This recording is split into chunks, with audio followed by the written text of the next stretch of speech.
You are my sunshine, my only sunshine. You make me happy when skies are gray. You'll never know just how much I love you. Please don't take my sunshine away. 5-year-old me fell asleep to this raspy sweet song in the warm hug of safety. My greatest fears were losing my blankie or falling out of my big girl bed. My home with books and Barbie dolls was my whole world, and it was enough. 10-year-old me fell asleep to a symphony of singing and screaming about lost toothbrushes and children's stories. My greatest fears were losing my blankie or losing my mom at the supermarket. My home and school with books and Barbie dolls and ballet shoes was my whole world, and it was enough. 15-year-old me fell asleep to the synchronized of my family. My greatest fears had multiplied like lice and were displaying the same knack for being a pain to get rid of. My home and school and studio with books and Barbie dolls and ballet shoes and boys was my whole world, and it was not enough. I am afraid of many things, none of which I can touch, like trying to stroke your reflection but hitting the mirror every time.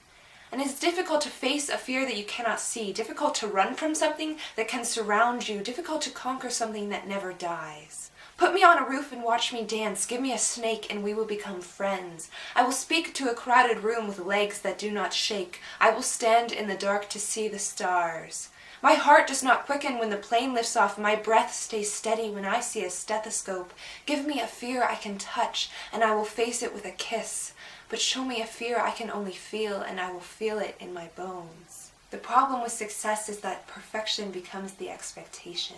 At times I envy people who are already thought of as failures because a bar set at rock bottom is easier to climb over than one set at the stars.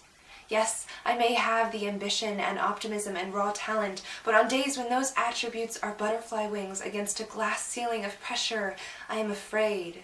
Afraid that every good deed I do is just so someone will think higher of me. Afraid that I have no real interests and that the clubs are just for college. Afraid that I'm not really as smart as everyone thinks. Afraid that my life will become a monochromatic stream of work 9 to 5. Afraid that I will wait to live until I've reached the top of the ladder. But look at me, I'm still climbing. My fears may be weights, but they have made me fight for every gain. That glass ceiling is heavy and I am no Atlas, but moving rung by rung with butterfly wings is better than none at all. 17-year-old me falls asleep to the sound of stars twinkling like bells through the glass ceiling and the steady throb of a heart beating against its burden. My greatest fears are like a fog that no breath can blow away.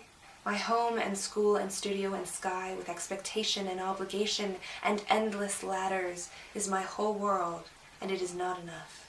So I climb.